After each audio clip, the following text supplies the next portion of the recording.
Hola, buenas tardes. Muchísimas gracias por estar esta tarde acá con nosotros. Hoy nos reunimos acá para presentar el primer libro de Hernando Gómez Buendía en Planeta. Así que estamos muy felices que sea el primero y esperamos que sea el primero de muchos. Colombia después de Petro.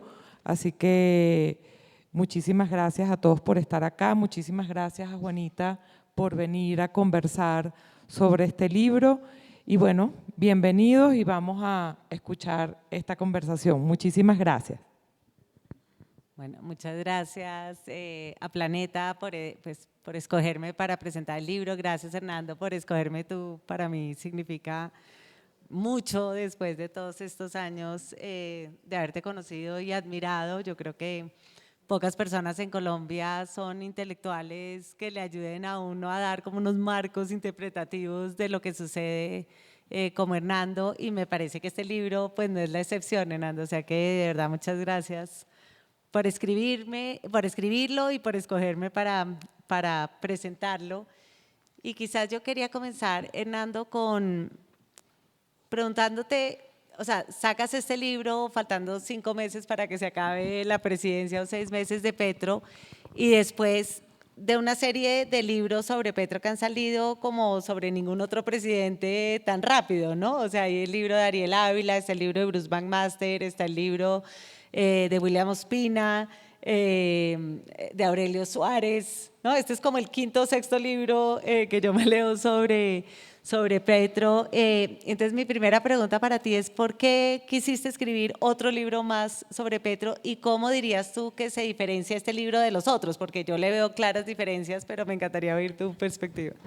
Yo primero quiero agradecerles a ustedes la amable compañía y agradecerle a Juanita por primero haber leído el libro, y lo leyó completico, porque es que este libro hay que leerlo completico. Así que muchísimas gracias. Y el honrado, Juanita, soy yo, por muchas razones, pero particularmente porque no creo exagerar al decir que Juanita y el trabajo que ha hecho en La Silla Vacía ha hecho el mejor seguimiento de este gobierno en todos los ángulos, realmente. Por esa razón conversamos con Planeta. Juanita es la persona que mejor y más de cerca conoce y ha estudiado este gobierno. Realmente es una autoridad y yo pues me siento un poco desafiado de que tener que presentar el examen ante la persona que sí sabe. Porque, ¡Qué mentira! No, pero es la verdad, Juanita. Realmente es así. Si ustedes ven en la silla todos los días hay cosas de excelente calidad cubriendo todos los aspectos de un gobierno que, como todos los gobiernos, es sumamente complejo y sumamente disruptivo. Entonces yo quiero agradecer eso y saludar y decir realmente, verme un honroso, gracias Juanita, y un poco de miedo de conversar contigo porque tú sí sabes y yo adivino, pero bueno. Bueno, entonces pero bueno, la pregunta. Club de elogios mutuos. Club de elogios, pero mira, sí, tienes razón. Sobre este gobierno se han escrito muchos libros, más que sobre cualquier otro, y son libros, algunos buenos, otros regulares, en fin, son de distinta calidad. Pero es interesante el panorama, porque tú tienes el libro de Bruce McMaster. Primero, los libros petristas. Del lado de Petro, primero está Una vida, muchas vidas, que es un libro que se debe leer para entender quién es Gustavo Petro. Es un libro viejo, pero es un libro, además, fácil de leer, completo de su biografía. Es un testimonio de su propia vida. Hay un libro que se llama El pensamiento político de Petro, que es un análisis un poco ortodoxo del pensamiento de Petro. Hay el libro que publicó, me imagino que en persa, que se llama De la lucha al poder, que es una antología de los discursos de Petro internacionales, donde lo presenta como, digamos, el defensor del sur. Y está publicado en Irán, ¿no? Entonces, estos son los libros de Petro, sin contar, lo primero que hay que entender de Petro, el oficio de Petro. Petro no es un gerente, ni es un militar, ni es un basquetbolista. Es lo que él es: un hablador, es un conferencista. Petro lo que ha hecho toda su vida es hablar. Y eso es importante entenderlo, porque cada persona hay que juzgarla desde lo que es.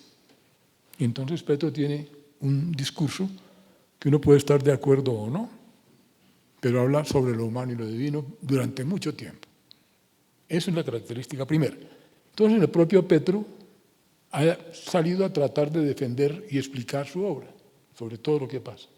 Del otro lado, y esto es muy interesante, Juanita, de tu pregunta, los libros que critican a Petro lo critican desde distintas orillas. El libro de Bruce McMaster, la agenda de desestabilización, es eso, mirar cómo este gobierno ha tratado de desestabilizar la democracia y las instituciones colombianas. Es un libro serio, es un libro con ese argumento. Del otro lado está el libro de Aurelio Suárez. En efecto, Aurelio Suárez es la izquierda ortodoxa. Y es un libro que dice pues todo lo contrario. Dice, Petro resultó neoliberal e imperialista, con argumentos, porque Aurelio es un economista serio. Está el libro de Urián Ospina, que Urián Ospina es el asesor de Rodolfo Hernández. El libro se llama Cambio hubo y hacia atrás espantan. No solamente regaña a Petro, sino a todos los gobiernos anteriores. Está el libro de Daniel Samper Jr., que se llama Circunvent. Eso, que es una sátira política. El Petroverso, que es una sátira política, ¿no es cierto? Está el libro de Ariel, que es una crónica, digamos, del estilo de gobierno de Petro, pero el punto interesante es que hay para todos los gustos, desde la extrema derecha, los gremios, la izquierda. Entonces, si usted quiere ser antipetrista, coja el libro que le guste. Y eso es un poco, y es comprensible, y es natural, porque estamos en elecciones y es natural que en elecciones los libros que se escriban son libros polarizados. Eso no es una crítica, así es. Pero la diferencia de este libro, Juanita, pues ese no es mi oficio. El oficio mío, voy a decirlo, pues es un oficio muy bonito, muy difícil, muy arrogante, porque es un oficio detestable. Yo soy como una especie de psiquiatra social, eso fue lo que a mí me enseñaron. Y es muy difícil, es muy exigente, muy interesante, pues es lo que a mí me gusta hacer. Y el psiquiatra social lo que hace es tratar de meterse en cómo piensan los demás, no cómo piensa uno. Porque para saber lo que uno piensa, uno se reúne con uno mismo, facilísimo. Yo sé cómo pienso, claro. El entrenamiento profesional que uno recibe es, mire cómo piensan los demás.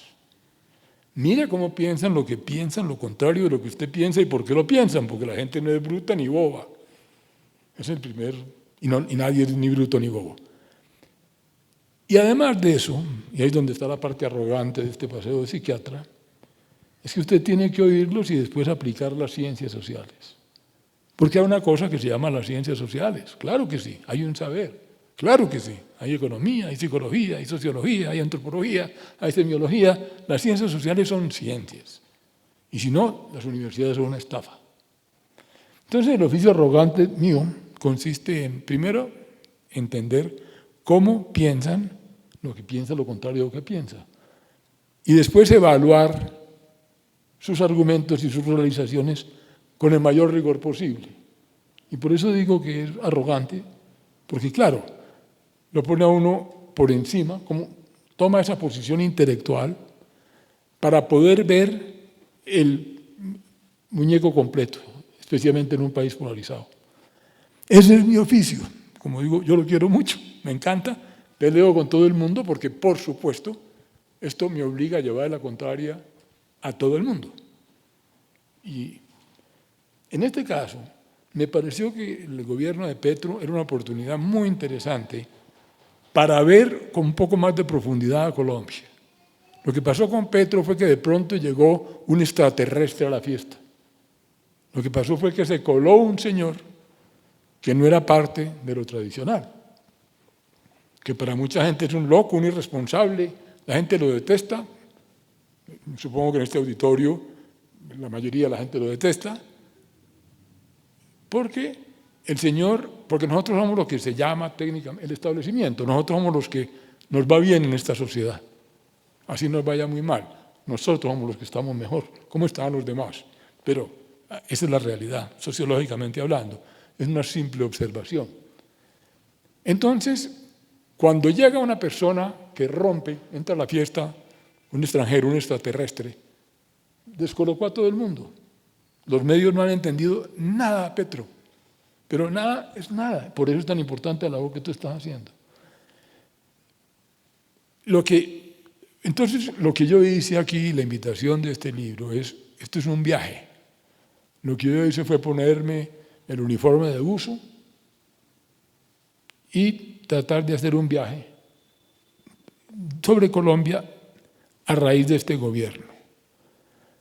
Y en ese viaje, como tú ves en el libro, se habla de muchísimas cosas, porque cubrir un gobierno tiene muchas facetas, tiene muchos ángulos. Y a medida que uno va viajando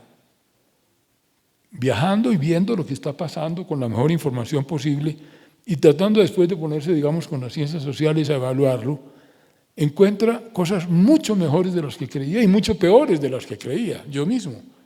Para mí fue muy interesante escribirlo porque es una excursión a través de este gobierno, que es un intento de cambio en Colombia muy significativo, es tratar de leer a mi país, porque lo que me interesa no es Petro, a mí me interesa es lo que hay debajo, lo que significa, lo que pasó, eso es el objetivo del libro, lo que lo hace distinto, y es un poco, digamos, concertante, simplemente para anticipar, Juanito, a mí, la gente amablemente las preguntas obvias que me hacen en lecciones, digamos.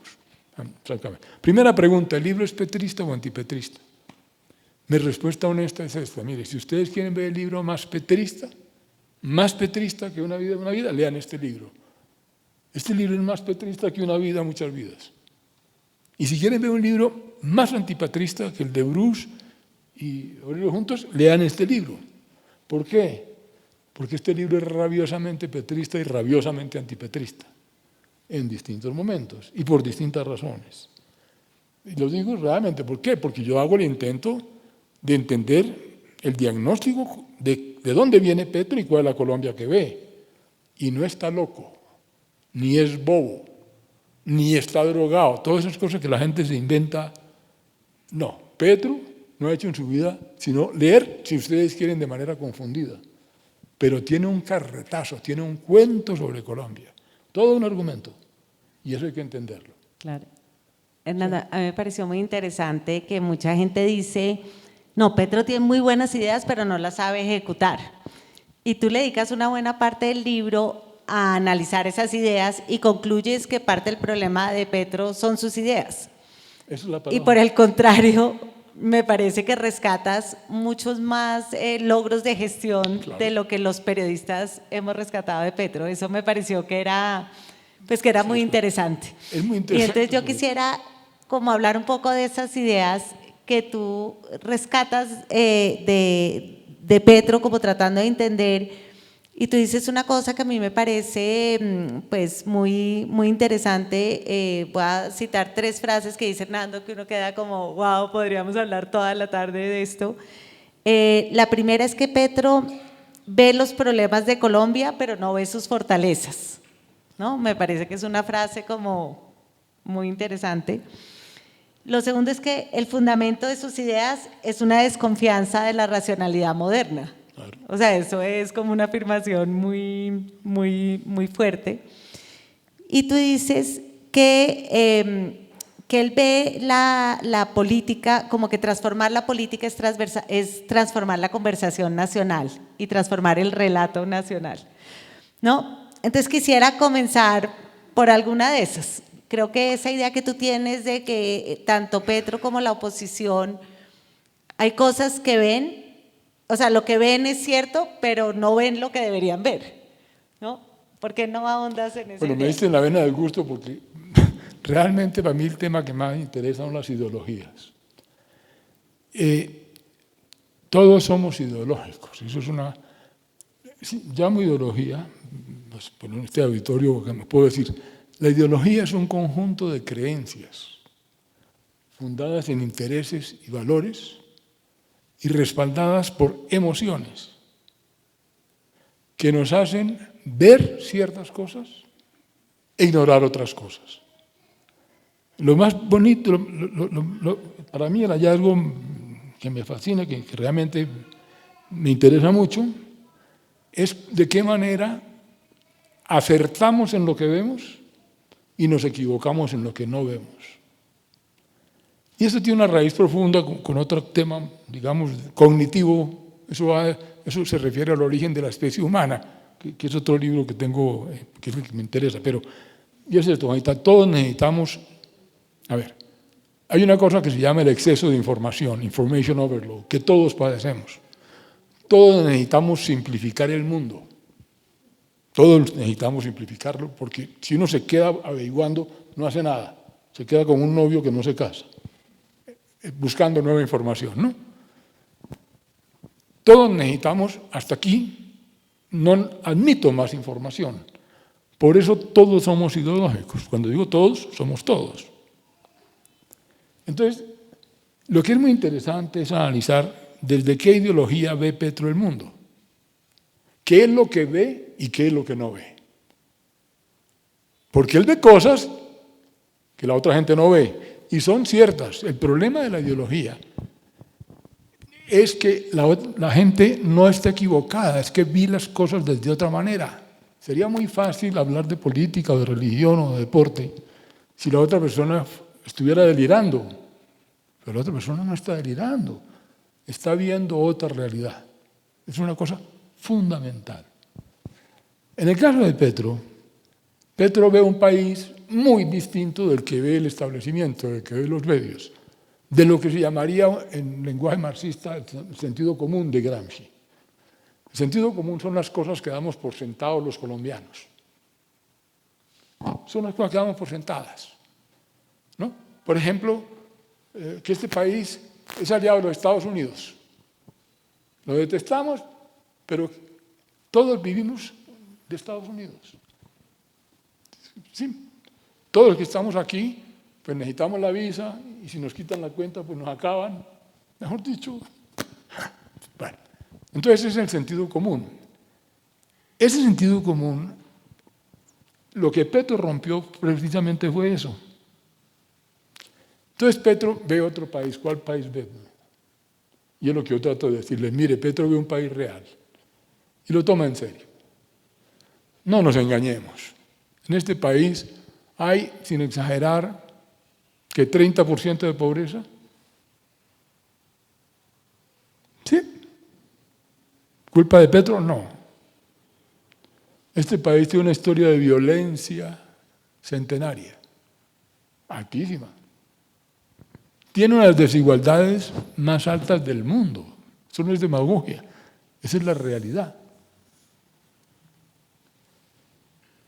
Esa es la realidad que Petro ve. Por eso digo ve lo negativo. Pero es indiscutible que tiene razón. Y no se podemos darnos por contentos si ustedes tienen una crítica a la derecha dura, este es el orden que defiende Bruce McMaster. ¿O cuál orden es el que defienden?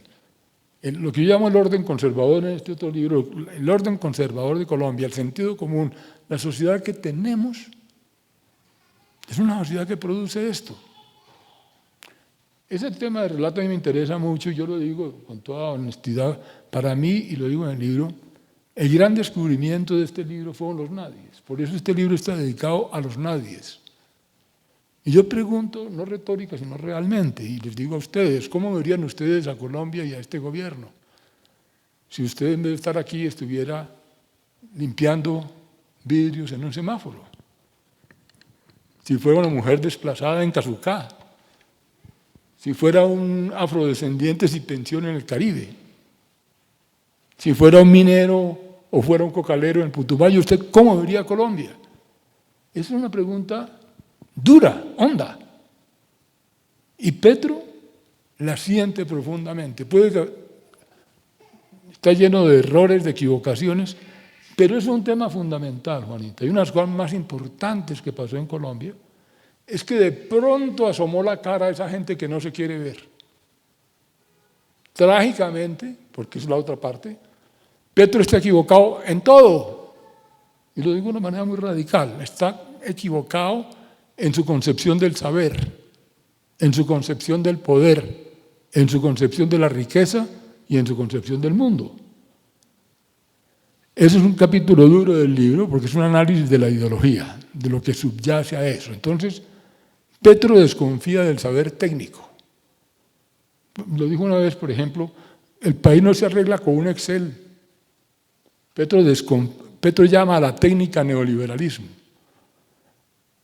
Y es una crítica permanente de Petro, un ataque, una sospecha permanente de que los técnicos le estorban. Por eso la pelea con Planeación Nacional. Es todo un discurso de creer que el saber está al servicio de una clase social. El argumento tal vez más profundo de Petro, y que yo creo que ustedes ven con más claridad, es su concepción de la democracia. Petro concibe la democracia, digamos, es de origen, yo hago el análisis de Rousseau, Maslow, es el origen, la democracia es el poder del pueblo. No, Petro cree en la democracia directa y no en la democracia electoral. Por eso habla de constituyente y por eso es el primer presidente en la historia de Colombia que ve las calles no como una amenaza, sino como su escenario. Entonces, lo que Petro hizo simbólicamente es muy grande y eso no se quiere ver. No se quiere ver y estamos tratando de olvidarlo, de no verlo, porque esa es la ideología. No lo quiere ver los medios, no lo quiere ver la clase alta, no se quieren enterar de que eso pasó en Colombia, no se quieren enterar, dar por notificado de que hay otro relato, de que hay otra gente, de que detrás de cada cifra hay un dolor concreto. Eso suena a demagogia, pero no es demagogia. Entonces Petro lo que hizo simbólicamente, o la lucha de Petro es sobre todo una lucha de la palabra y de una batalla simbólica. Aquí en Colombia no pasó nada, realmente aquí no pasó nada, no le tocó un peso a un rico, eso es falso. Miren los hechos, no lo tocó. Ahora, curiosamente, te digo eso, cuando uno mira con lupa, que me tocó en este paseo, ministerio por ministerio y programa por programa, Petro hizo una cantidad de cositas. Y pueden ser cositas, sumen. Ahí está una lista, que yo creo que es una página entera, que son hechos reales, simplemente que no se ven, no se difunden, ¿no es cierto? Muchas cosas hizo fuera de Bogotá, por ejemplo, hay una cosa en la silla, por ejemplo, ese dato en la silla hay un informe, hay un análisis de la descentralización del gasto. Petro gastó, no me acuerdo, pero que 10 o 15 veces más que todos los gobiernos anteriores, lejos en la periferia, en el Putumayo, ustedes dirán mal gastado. Eso es cuando usted está en el Putumayo y llega a una escuela, o llega un médico, llega un alcantarillado, llegó el Estado. En materia agraria, Petro hizo mucho más de lo que la prensa cree. Y sobre todo, que es la parte más interesante, porque el libro es tan complejo, si ustedes lo comparan con las otras izquierdas posteriores a la bonanza, con Boric, con los presidentes, fuera AMLO es bastante serio, realmente más de lo que la gente cree, AMLO y Claudia Ney, pero si ustedes lo comparan con la izquierda posterior a la bonanza, Petro es de los más serios. Claro, miren a Ecuador, miren a Perú, miren a todas partes, Petro hizo mucho más. Y Petro no logró, porque el orden conservador de Colombia lo impedía, pues Colombia no es Venezuela. Petro no destruyó la democracia, el temor de Bruno Master es completamente lunático. No porque no quisiera, es lo de menos, ¿no? Sino porque no podía. Entonces, bueno, estoy contando todo el libro, pero la gente se hubiera ahorrado el susto, y a ustedes les digo, ahórrense el susto y la esperanza. El 8 de marzo sabemos que en Colombia no va a pasar nada. ¿Por qué? Porque van a elegir el mismo Congreso. Entonces en Colombia no va a pasar nada. Claro, puede llegar un presidente torpe y hacer mucho daño, ¿cierto? Pero Colombia tiene unos mecanismos de estabilidad muy fuertes y aunque de la ideología de Petro lo llevaría a Cuba o a Nicaragua o a Venezuela, el sistema social se lo impide. Y eso es muy interesante analizarlo.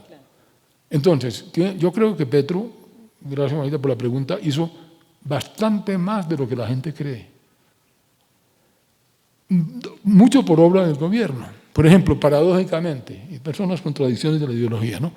Petro aumentó el gasto público, yo digo, la revolución de Petro no era contra los ricos, sino contra el presupuesto nacional. Es que no han entendido nada, pero nada, quiero decir, perdónenme, pero es que no entendieron nada de lo que pasó en Colombia. Que a los ricos Petro no les quitó un centavo, nada les quitó. Si uno lo mira en los hechos, ni siquiera lo propuso tampoco, ¿no? Habla y habla, pero era una revolución contra el presupuesto nacional, reformas sociales, todas financiadas con impuestos, por el presupuesto nacional. Era una batalla contra el presupuesto nacional. La misma batalla de los generales en Colombia, cuyas medallas se las ganan en batallas contra el presupuesto, porque eso es Colombia. Entonces Petro da esa batalla contra el presupuesto. Y con eso, paradójicamente, logra dos cosas. Una, mucha presencia, mucho gasto social. Y otra, que la economía no se derrumbe, a pesar de que pasó 4 años atacando al sector privado y espantando la inversión. Todas las noches los insulta a los empresarios, pelea con todos los gremios, pero aumenta el gasto público. Entonces, el efecto económico no es un desastre. Bueno, con esto lo que quiero decir es la necesidad de mirar las cosas con un poco más de complejidad de lo que suele mirarse, y más que ustedes estén de acuerdo con lo que digo en el libro, que por supuesto no se trata de eso, es como un ejercicio, es como un viaje guiado, ¿no? Es como, pues no es dantesco, porque ni soy Dante ni existe Beatriz, pero es más o menos un viaje al corazón de las entrañas de Colombia a través de Petro. Y lo que el libro trata de hacer, Juanita, es eso, mostrar esos contrastes, y por eso es un poco sorprendente las cosas que uno va viendo. Pero, insisto, hay cosas muy buenas, cosas muy malas, cosas mucho peores de las que esperaba, cosas mucho mejores de las que esperaba, y sobre todo muchas cosas sobre Colombia, Juanita, que es lo Claro. que nos interesa. Hernando, tú dices, y de hecho lo pones al comienzo del libro, una frase que él ha repetido varias veces que dice: ganamos la presidencia pero no el poder. Y haces como un análisis bastante profundo de los límites que él no traspasó, ¿no? Tú dices, en realidad respetó 4 cosas, y yo ahí me pregunto si quizás por el momento que publicaste el libro, si cambiarías de parecer, si lo hubieras publicado después de la cita de Trump y después, digamos, de las últimas medidas macroeconómicas que él ha tomado, porque tú hablas de 4 límites, ¿no? La ortodoxia macroeconómica, la relación con Estados Unidos, la Constitución, La separación de poderes. la separación de poderes y… Básicamente eso, digamos, el orden conservador, no el orden conservador, los límites que un gobierno no debe traspasar sin que termine en una catástrofe para los que dice defender, porque ese es el criterio que yo propongo para examinar los límites. Sí, son 3. En términos prácticos, ni la dictadura, ni la locura macroeconómica, ni pelear con los gringos. Lo tercero suena horrible, pero el orden americano es el único orden viable en el cual puede vivir Colombia. Entonces, y las 3 son muy discutibles y a la gente le molesta. Bueno, entonces, yo lo que les digo a ustedes es, en términos prácticos, lo que trato de mostrar en el libro, en el análisis de las experiencias latinoamericanas, sí, sugiere que cuando esos límites se violan, esto termina en un desastre. En un desastre es Venezuela. Eso pasó en Venezuela. Entonces, Petro no violó ninguno de esos 3 límites, y eso es fundamental, fundamental, y por eso en Colombia no pasó lo que temía la derecha, ni se logró la revolución con la cual soñaba la izquierda, porque la izquierda está completamente confundida. Lo de Venezuela, Cuba y Nicaragua es un fracaso. Eso no tiene atenuación, eso es un fracaso. Y es un fracaso no por los ricos, por los pobres de Venezuela. Entonces, Petro, aun cuando su formación en eso es muy confusa, porque es que él tiene todas las herencias de la izquierda, él tiene todas las confusiones de todas las izquierdas, ¿no? Petro tiene el discurso anticolonialista, el discurso del sur, el discurso ahora ambientalista, que es una contradicción en su pensamiento, pero bueno, con ese discurso que sobre todo se ve cuando sale del país, cuando Petro sale del país, se ve el Petro realmente del tercer mundo. Todo el discurso del tercer mundo, ese es el Petro de exportar. El que habla a Naciones Unidas Ese es el Petro profundo, el que dice, Trump venga y me agarra y me mata. El que esta noche, a las 3 de la mañana, se acordó de Zipaquirá y dijo que vengan y me maten, carajo. Ese es Petro herido. Entonces, pero a pesar de ese discurso, Colombia tiene una cosa que se llama el orden conservador. Por eso traje este otro libro, porque en esta historia de Colombia, pues este libro lo terminé el día en que eligen a Petro. Y para mí la pregunta es, ¿aguanta o no aguanta este orden a Petro? Es la pregunta que por eso este libro es una continuación. Petro no violó ninguno de los 3 límites y hay que decir las cosas completas. Petro respetó más la democracia que Álvaro Uribe Vélez. Claro, la gente quiere, es la verdad. Petro no echó los magistrados, Petro no se hizo reelegir. Hizo, como todos los presidentes, y tal vez más que otros presidentes, hizo todo lo posible por saltarse al Congreso y a los jueces. Le viven tumbando emergencias, se pone bravo, como todos. Pero a mí no me interesa si quería o no quería. ¿Cierto? Claro, Tal vez porque tú también dices que él ve la ley como un obstáculo para el cambio. Claro, lo mismo que Uribe. Lo mismo que Uribe concibe que la ley, que el derecho es el derecho para el enemigo. La derecha no entiende, el derecho no se entiende como una instancia de solución de conflictos, sino como un instrumento de la lucha contra el desorden. Petro no entiende nada, por eso es tan dramático, ¿sí? Lo grave es que ha leído mucho y ha confundido todo. Realmente, no agarra una. Cuando uno mira con seriedad, pero tiene razón en lo que señala. Tiene toda la fuerza moral y toda la indignación de los nadies. Toda la exclusión y todo el dolor de este país. Que eso a mí también me duele. Entonces, eso es lo que le hace tan incómodo. Eso lo hace muy incómodo. Es muy incómodo el libro y es muy incómodo este gobierno. E incomoda mucho a la gente y molesta mucho. Pero entonces Petro trató de violar los límites. Y no pudo. Por ejemplo, la pelea con Estados Unidos. A mí eso me parece alquilar balcón. La gente se despelucaba. Pero lo resumo con esta cosa. Petro fue y habló con Trump y esa misma noche los gremios se volvieron petristas. Es increíble. Yo vi a Bruce, al señor de Confecámaras, petristas. Mire, lo que pasó fue que con Estados Unidos nunca pasó nada. Nada es nada. Los Estados Unidos no tienen ningún interés en desestabilizar a Colombia. Bastante problema tienen con Venezuela. Lo que hubo fue una guerra retórica. Imagínense una reunión entre Petro y Trump. Lo único que se ha podido pasar es que alguno de los dos abra la boca, porque así se matan, pues. Es como traer un marciano. Imagínense a Trump, que ese es otro animal ideológico. La diplomacia, y en eso fue maravillosa la diplomacia, lograron que no hablaran. No hablaran, simplemente Petro, como en el inglés de Petro, hágame el favor, traducido por, ¿cómo se llama?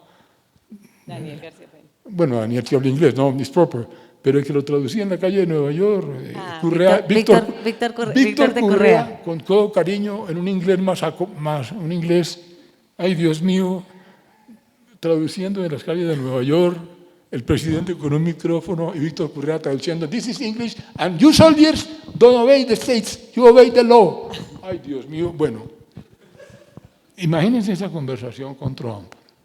Eso no pasó, no hubo esa conversación, y Daniel en eso hizo un trabajo excelente, porque Daniel es el más gringo de los izquierdistas de Colombia. Daniel es gringo, entonces Daniel entiende a los Estados Unidos realmente, de verdad lo entiende. Pero mira que en ese encuentro, la realidad es que, mire, por ejemplo, Anita, tú que lo sigues de cerca, Petro hace mucho tiempo cambió de estrategia frente al narcotráfico, pero desde hace 6 meses por lo menos. Cambió la estrategia contra la guerrilla. Bombardeó hasta niños, me parece, ¿no? No fumiga, pero no es por él, es porque la Corte de Colombia... Ya está fumigando con drones. Ya está fumigando con drones. Entonces, ¿cuál era el problema? Aquí, ¿sí? Ese es el poder de la retórica. Entonces, por eso el libro yo lo acabé tranquilo, Porque yo ¿Y sientes que lo de la política macroeconómica sigue siendo, él sigue respetando ese límite o rompiendo la regla fiscal, sí, endeudando al país, digamos, a unos niveles exorbitantes? ¿Crees que eso lo está violando? Mira, yo creo que lo ha llevado hasta el extremo. Una manera de resumir este gobierno, para no aburrirlos tanto, es: Petro fueron 4 años tratando de romper los 3 límites. Empuje y empuje y empuje, ¿no? Tratando de romper, digamos, la democracia representativa a través de la convocatoria de la constituyente y la movilización popular. Y ese sigue siendo el proyecto de Petro. Y ese es el cuento de la izquierda y también de la derecha, ¿no? Apelamos a esos vagabundos del Congreso, apelamos al pueblo. El pueblo soy yo. ¿El pueblo cuál pueblo? El pueblo es lo que diga Uribe, lo que diga Petro. El pueblo. Entonces, Petro trató de romper ese límite. Insultó a los Estados Unidos de todos los tonos. Trató de romperlo, tampoco rompió. Y también en política macroeconómica, sin duda, Petro empujó todo lo que pudo y sigue empujando. No rompió los límites en el sentido de que Colombia no tiene el déficit de Argentina, ni de Ecuador, ni siquiera el de México, ni siquiera el de Chile bajo Allende. Tenemos un déficit muy alto, pero ahí es donde entra la historia de analista. Es que, miren, yo lo digo de esta manera, es que Iván Duque se gastó una fortuna para la clase media y Petro otra fortuna para los pobres. Esa es la realidad. Iván Duque protegió el empleo formal en la pandemia, dejó el déficit fiscal altísimo. Los economistas ortodoxos dicen: sí, como era la pandemia, bueno, sí, pero el déficit fue muy alto. Realmente yo creo, Juanita, el punto en el cual digo no lo rompió, para no darte la respuesta, no rompió ese límite en el sentido de que no produjo un déficit fiscal argentino, no produjo una inflación venezolana, no produjo una corrida y una caída del producto. Digamos, este año termina en 2,6, el quinta termina en 3, el desempleo no está mal, la inflación está bajando. Entonces, los indicadores económicos, objetivamente hablando, no son malos. No son malos, esa es la realidad. El déficit fiscal de Colombia viene de mucho antes. Lo que pasó fue que la Constitución del 91 se invirtió en un país que no es financiable. El problema, claro, Petro dice que la Constitución es de él, otra cosa que tampoco entiende, pero él se imagina que la Constitución la escribió él, cosa que no corresponde a la realidad. Pero el déficit fiscal, Juanita, viene desde el año 91. Aumentamos el gasto social, las transferencias y creamos un aparato maravilloso de control. Eso viene creciendo. Lo que pasó fue que llegó la bonanza petrolera en el año 2002 y Uribe tuvo la buena fortuna de la bonanza y un poco Santos, y eso tapó el déficit fiscal. Colombia se anestesió con el petróleo hasta el año 14. Pero el déficit de Colombia es un problema viejo y Petro lo agravó. Y la deuda, mira, la deuda, claro, lo grave de Petro es la combinación de déficit y deuda, que está más alto. Sin embargo, Dios es grande y Alá más grande, porque el señor Trump resolvió devaluar el dólar. No tiene nada que ver con Colombia. Eso es un problema que aquí tampoco nadie entiende nada. ¿Por qué se cayó el dólar? Pues porque Trump necesita devaluar el dólar, porque America First está tratando de volver a proteger la industria americana y para eso tiene que devaluar.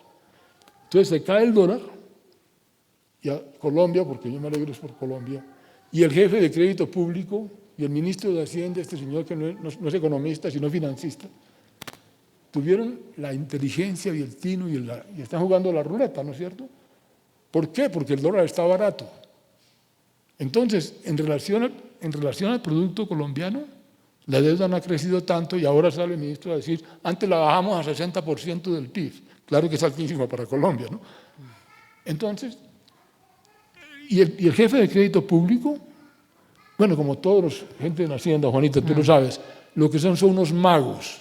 El ministro de Hacienda es una persona que hace magia, todos, y si no, no sirve para el oficio, para sacar plata donde no hay. Ahora, dicho eso, no puedo trivializar. El problema fiscal de Colombia es muy grave y Petro lo deja más grave.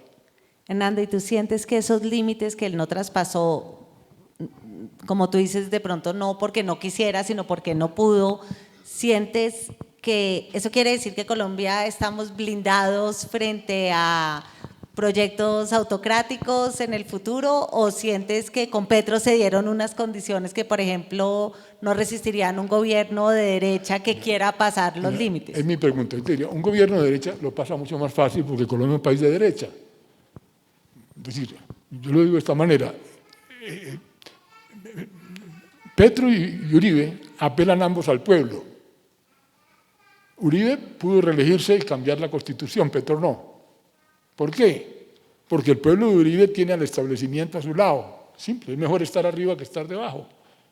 Entonces, es una manera un poco brusca de decir, Colombia es muy probable un autoritarismo de derecha que de izquierda.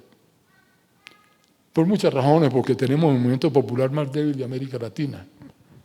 Porque tenemos eso que para bien o mal es un país fragmentado.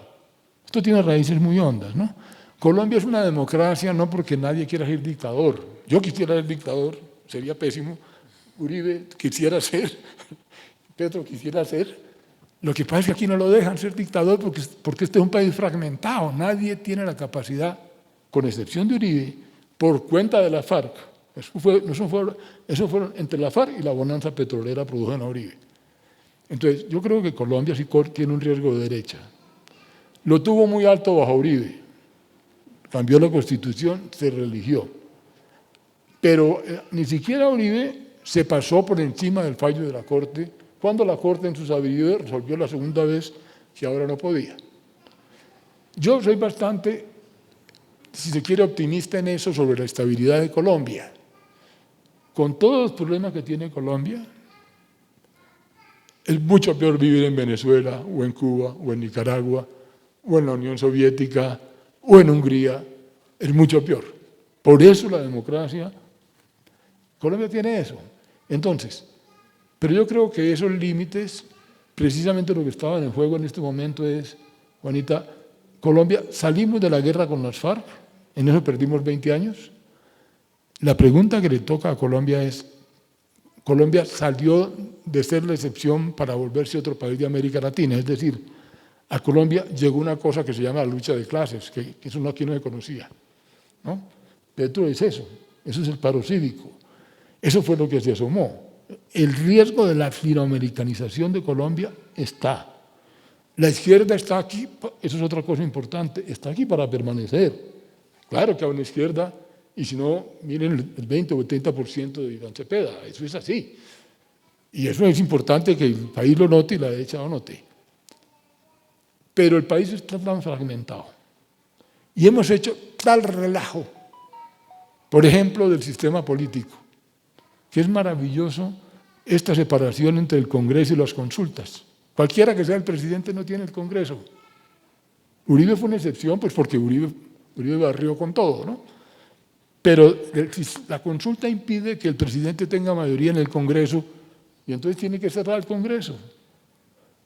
Para cerrar el Congreso en Colombia es muy difícil, yo lo veo muy remoto y creo que lo cerraría el ejército, lo cierra si es de la derecha, el ejército cerrando por cuenta de la izquierda, el ejército colombiano de izquierda, es como…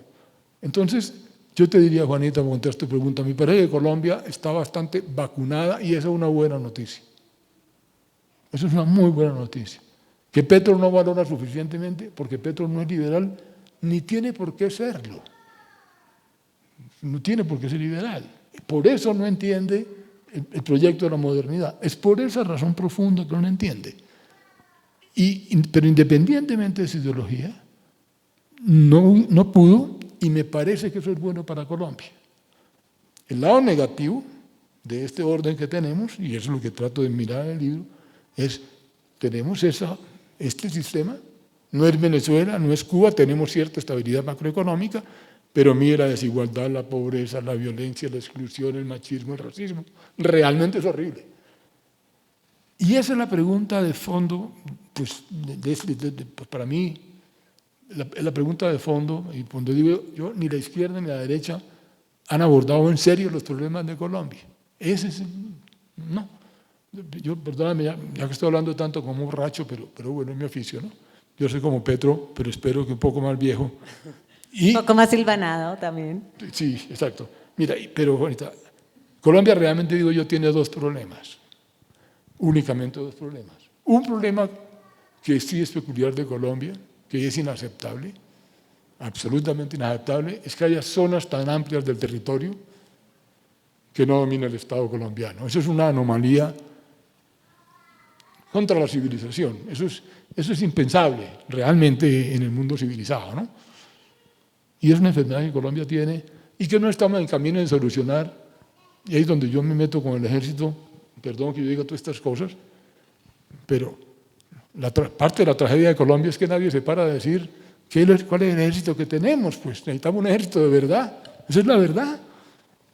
Es así. Pero no, aquí la derecha dice que el ejército es viva la patria y la izquierda dice que son violadores de derechos humanos y nadie se para de decir, un momentico, a ver, el ejército tiene que ganar la guerra. Y la tiene que ganar. Y si no, pues vagabundos se van. Pero, bueno, esa es otra pelea mía perdida. Bueno, pero entonces es un problema, Juanita, para mí realmente, o digamos analíticamente, es un gran problema de Colombia. Y eso es consecuencia del narcotráfico y de la inserción disfuncional de Colombia en el orden internacional. Y ese es un problema, es un dolor de cabeza que Colombia tiene, con el cual no ha podido, ni este gobierno, ni ningún otro. Lo más grave de todo es que no estamos seriamente pensando en cómo resolverlo. Nunca lo hemos pensado. Nunca hemos pensado. Y el otro problema de verdad que tiene Colombia, el que es cómo diablos vamos a generar empleo productivo para el 70% de la población. Todo lo demás es paja. Esto de hablar de si al niño lo mató en la bicicleta o fue un accidente, de si Petro fuma marihuana o si toma drogas, de si Trump le sacó la lengua, de si va a hacer inversión forzosa del salario mínimo. Todo eso realmente nos hace ocultar el problema simple, dificilísimo, real que tiene Colombia. Es generar empleo productivo para el 60% de la población. Claro, y tú dices que el programa de Petro era de redistribución, pero sin producción. Exactamente. Exactamente. Petro tiene un altísimo valor de la equidad y yo la comparto, porque el problema de las ideologías, otra vez, no es que estén equivocadas, es que ven una parte y no ven la otra. Donde Petro tiene toda la razón es en la equidad. Si algo positivo tiene este gobierno es haber insistido de la peor manera o de la mejor manera, pues en todos los tonos, a tiempo y a destiempo, en la injusticia de esta sociedad. Esa es la vida de Petro. Eso es lo que Petro es. Ustedes pueden no estar de acuerdo con él, otra vez, es detestable, tiene muchas cosas detestables, pero el problema no es personal, ni mucho menos, ¿no? Pero su profundo valor, lo que Petro significa para Colombia es el descubrimiento real de la desigualdad. Ahora vamos a tratar de tratarla otra vez, de taparla, y es lo que se viene, ¿no? Lo que la gente está esperando es decir, volvamos a la normalidad. Y se llama normalidad, pues lo que era Colombia en 2022. La normalidad es eso, no nos hagamos ilusiones. La normalidad es un país desigual, injusto, violento. Entonces Petro tiene esa fuerza. Lo terrible, lo lamentable, es que teniendo claro ese problema, su pensamiento le impide encontrar la solución compleja de un problema complejo. Entonces tiene, por ejemplo, todo el discurso de la transformación productiva, de la transición energética, pero él mismo no lo entiende, porque no tiene esa formación. Entonces, digamos, el balance en esa materia es muy pobre. Realmente Petro hizo muy poco por el crecimiento económico de Colombia. No es que los otros presidentes hayan hecho mucho, por eso cito el caso del señor Duque y la economía naranja, que era un chiste. Yo prefiero, es más serio Petro que Duque, por Dios. Claro, Petro algo entiende del mundo, Duque es un buen tipo que le cayó la presidencia. Y Duque lleva muchos años viviendo en el mundo real, ¿no? Y eso cuenta, ¿no? Yo como hablo tanto, Juanita, mira, yo te digo una cosa práctica para que no se aburren tanto. Otra cosa que me pregunta es, ¿por quién voto? Yo digo, mire, yo le hago una sola sugerencia. El gobierno es una cosa compleja, la presidencia es una cosa compleja. No se fije tanto en el discurso, sino fíjense como en qué ha estudiado la persona. Entonces, por ejemplo, en este caso, si la memoria no me falla, miremos esta elección, ¿no? Uno dice, bueno, vamos por la derecha. Uno, señor, es un abogado penalista de la Universidad Sergio Arboleda. Ese es un candidato. Le sigue a la derecha una abogada de la Universidad de los Andes que hizo un posgrado en creación literaria. Sigue un PhD en matemáticas de la Universidad de Wisconsin. Sigue un PhD en ciencia política de Northwestern. ¿Quién es ese? Claudia. Ah, claro. Sigue un médico de la Universidad Nacional. Y sigue un filósofo de la Universidad de Bulgaria. Y yo, y lo digo muy en serio, fuera de ideologías, es importante fijarse en ese detalle. Pueden echar discursos y decir cosas, pero es que la formación de la gente pesa mucho. Eso dicen, ¿no es elitismo? No, eso no es elitismo. Si estamos pensando en un proyecto con gestión, de gestión una cosa tan complicada como un gobierno, que lo que creo que deja claro el libro y la vida es la inmensa complejidad de un gobierno, tiene muchos ángulos y muchas patas, pero eso se paga, Juan. Y si tú haces el análisis hacia atrás, se paga. Suena antipático, pero es verdad. Entonces, miren, en vez de los discursos, miren cómo quieren la persona y como para qué cargo es. Eso, porque independientemente de las ideologías, yo creo que el remedio contra las ideologías es aprender que el mundo es complejo.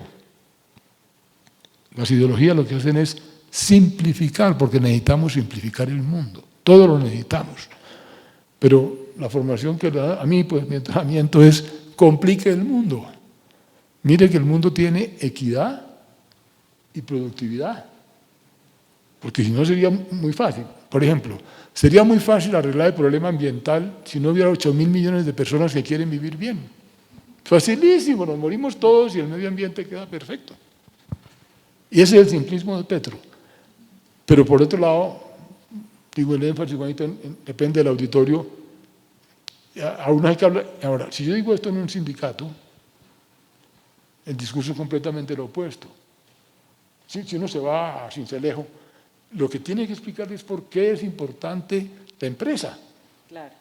¿Por qué la empresa no es una cosa creada para explotar ni para robar? ¿Cuál es el sentido de la empresa? ¿Cuál es el sentido del mercado? ¿Cuál es el sentido de la democracia? La mayor parte de la gente. Entonces, este intento de mirar la complejidad yo creo que es sumamente enriquecedor y para efectos pues, del libro, pues es el aporte que yo... Claro, Hernando, tú pero dices... no te he aburrido mucho de usted. No, para nada. Tú dices que el principal servicio de Petro al país ha sido canalizar el descontento que se expresó en estas protestas, que me suena mucho como lo que decía Alejandro Gaviria, que al final él iba a apoyar a Petro porque era como un volcán a punto de... como la detonación, exacto, la explosión controlada del volcán. Sí. ¿Estás de acuerdo con esa idea de Gaviria? ¿Es eso a lo que te refieres? Sí, yo me refiero a que la gente tal vez no se valoró lo que fue el paro cívico, la explosión cívica del año 21, que, por ejemplo, eso fue una cosa en la cual Duque fue el jefe de campaña de Petro, digo yo, ¿no? A Duque se le ocurrió poner un impuesto a la clase media en medio de una pandemia. Fue el único presidente del mundo, porque eso sí lo vi, lo comprobé, el único que tuvo el chispazo de decir, preciso, subimos impuestos en medio de la pandemia. Y se produjo el estallido social, que fue realmente la suma de todos los descontentos, que fue, tal vez la gente, ustedes no se acuerdan, pero nos tenemos que acordar, eso fue pues el año 21 apenas, hace 4 años. A mí me parece que Petro, tal vez no conscientemente, un servicio que le prestó a Colombia enorme. El gran servicio histórico de Petro fue ese, que Petro unificó la izquierda. Petro formó el pacto histórico. Y Petro logró darle una salida, una expresión institucional con la llegada a la presidencia, no al poder. Y ese es un servicio inmenso. No digo que consciente, por eso digo que este libro es más petrista que Petro y más antipetrista. ¿Sí? Petro a lo mejor dirá que no, pero yo sí creo que, juzgado históricamente, Juanita, él fue la persona que sirvió para canalizar y dar expresión, por lo menos temporal, a ese descontento. Yo creo que eso es un servicio enorme porque la alternativa de la violencia hubiera sido muy alta. El riesgo de una... De hecho, Duque lo empezó a hacer. A Duque y a Colombia lo salvó que el movimiento popular es muy débil. Si Duque hace lo que pasó en Chile, pues pasa lo que pasó en Chile. Hernando, ¿y esa canalización qué tan estructural ha sido? O sea, que siento que en el establecimiento hay un temor latente siempre a que ese estallido social vuelva, ¿no? O sea, si tenemos un presidente que ignora a los nadies, que quiere destriparlos, que quiere como sofocar esa izquierda más unificada, ese movimiento social, ¿tú sientes que esa amenaza del estallido con la que un poco juega Petro en sus discursos también es real o sientes que fue una cosa muy coyuntural con la pandemia y que realmente ya quedó canalizada a través de la izquierda, pero que no es algo tan latente? Yo te digo, no, digamos, Colombia es el país más conservador, bueno, Colombia, Costa Rica, Honduras son los países más conservadores de América Latina, pero Colombia es un país muy conservador y tiene un movimiento social muy débil, por muchas razones históricas, de división, de cooptación, la historia de movimientos populares en Colombia. Sin embargo, pues son muchos años de trabajo, muchas causas. La pandemia sí fue un momento especial. Fue un momento en que se juntó la pandemia, la torpeza, y se produjo el estallido. Ahora, Petro, otro aspecto importante de reconocer en Petro, son 4 años de trabajo, aprovechando el poder, que no es poca cosa, es que la presidencia es mucha cosa. Son muchos ministerios, es mucha plata, es mucho empleo. 500 billones. Son muchos billones de pesos. Y ahí sí ya hay como pues, Mauricio Cárdenas dice que es, bueno, eso es militancia, póngale el nombre que quiera, eso es otra cosa. Pero la izquierda, yo sí creo que se ha organizado, ha progresado, se ha consolidado con el apoyo del Estado.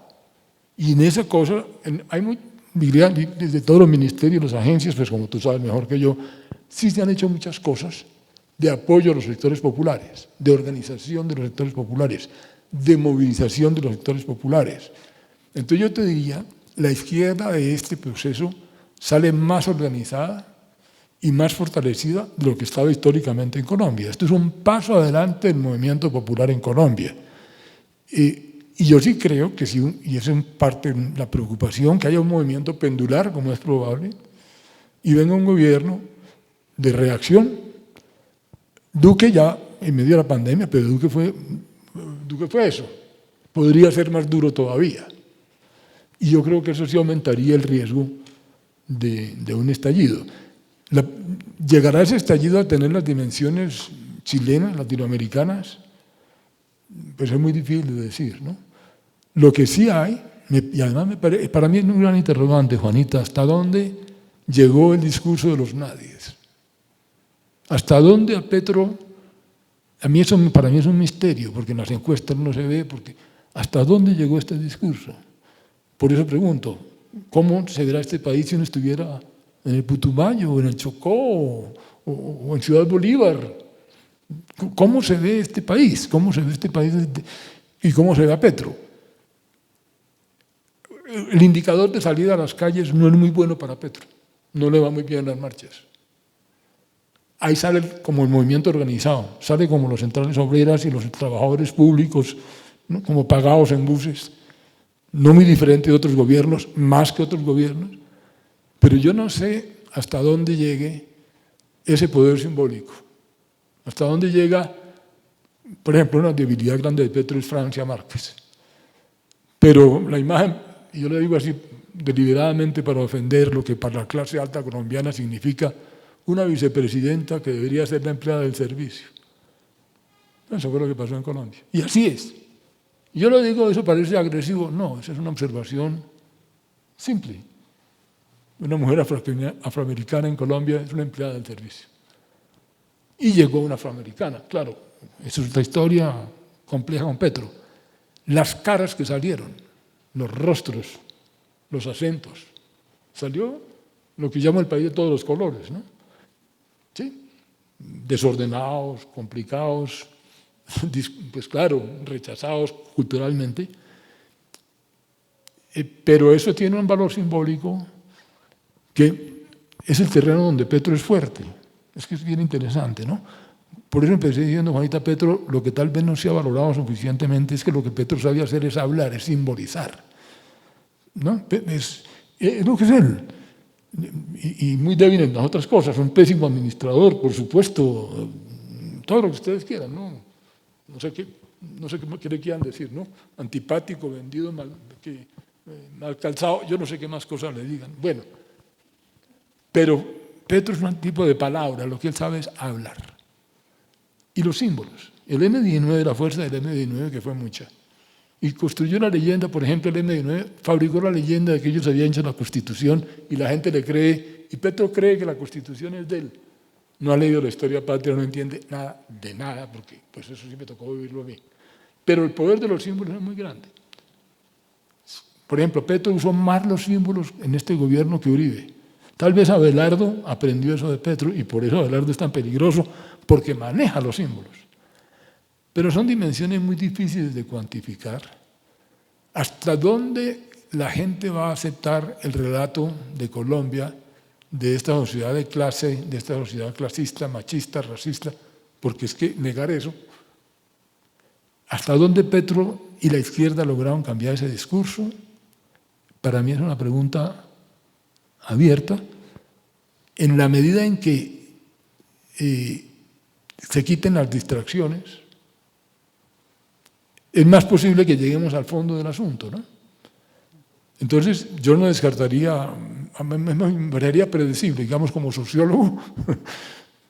Claro, como sociólogo también hay que decirlo y trato de explicarlo, los pobres no necesariamente se rebelan, hay muchas razones por las cuales los pobres no se rebelan, ni los pobres son la izquierda cree que representa a los pobres, eso no es cierto. Trata de reemplazar, pero bueno, pero de todas maneras hay un rescoldo de indignación. Claro.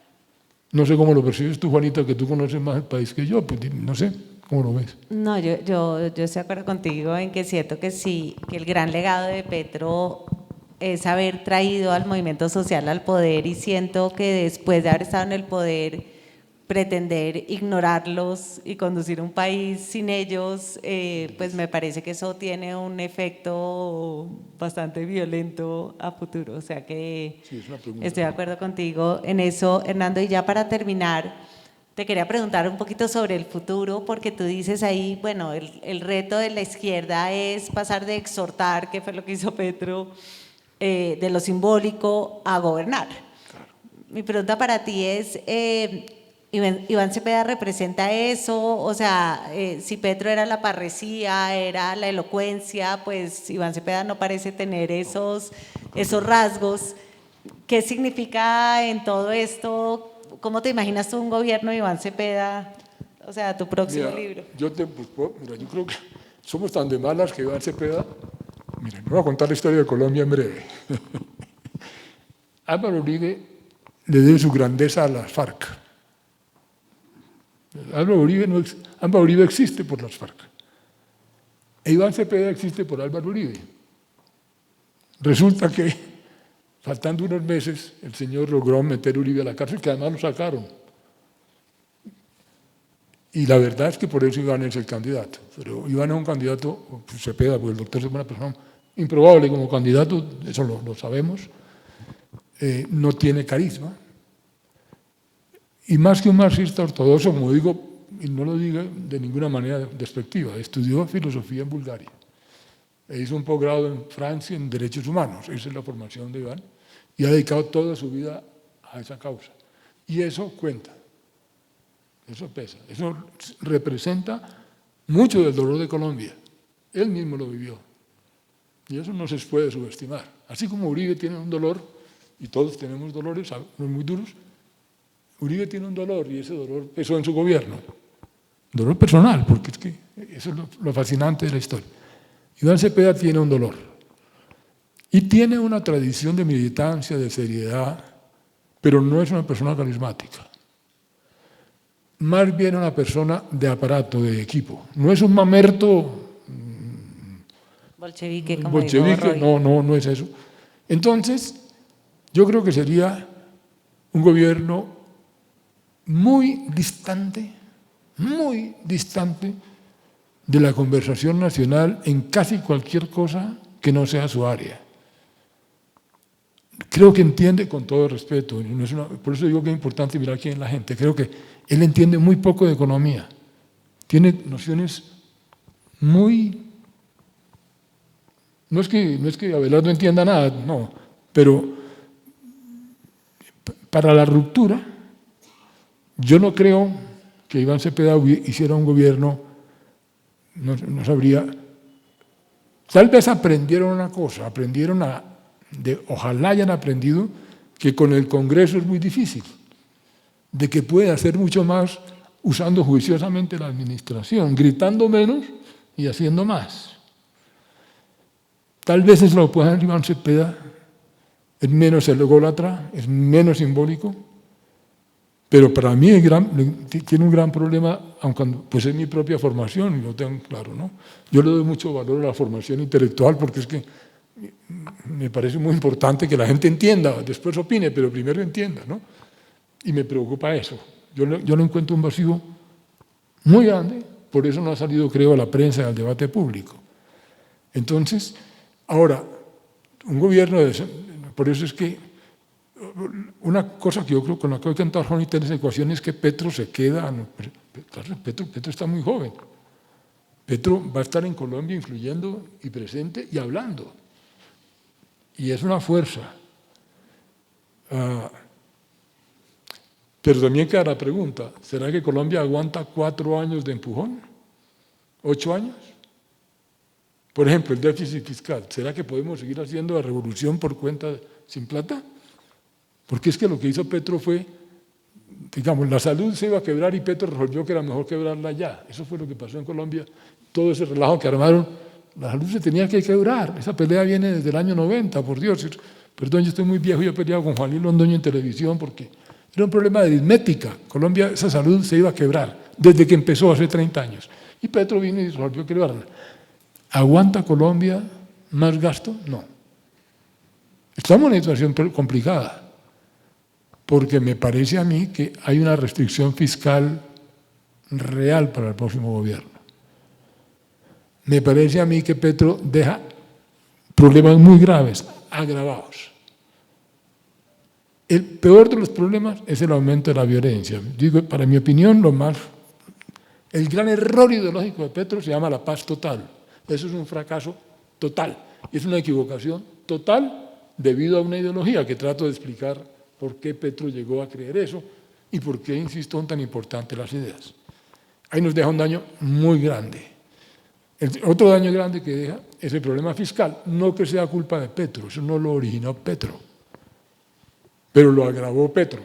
Y ese es un problema real, que ojalá que se mantenga la devaluación del dólar, se nos aparezca la Virgen, y Colombia pues siempre ha podido flotar. Pero no creo, bueno, y deja además el problema energético, deja el problema de la salud, que la recibió en cuidados intensivos y la deja tirada en la calle, en manos de que Dios venga y recoja el daño de la salud. Entonces sí deja problemas serios y eso desafortunadamente sugiere que el próximo gobierno, sea Cepeda o no sea Cepeda, va a tener un margen de maniobra mucho más pequeño y si es un gobierno como yo no quisiera, pero si me preguntas, pues yo no soy profeta ni mucho menos, pero yo como te decía, yo creo que Abelardo, este señor tiene una posibilidad alta de ser el próximo presidente, yo creo que desastroso por todos los conceptos, pero es otra conversación. Pero si tú sumas derecha y restricción fiscal, sí aumenta la conflictividad en Colombia. Entonces, pero ya me estás preguntando del futuro, Juanita, yo no sé tú cómo lo ves, porque... Sí. No, solo como la ñapa de final de la charla te quería preguntar eso, pero bueno, Hernando, creo que ya tenemos que terminar, pero pues nada, realmente les súper recomiendo este libro, siento que entiende uno mucho a Petro, pero a través de Petro a Colombia y creo que eso es lo más importante porque pues el país se queda independientemente de quién llegue o se vaya. O sea que, Hernando, muchas gracias y a ustedes muchas gracias también. Muchas gracias por la amabilidad. Muchas gracias y disculpen lo locuaz, pero... Gracias.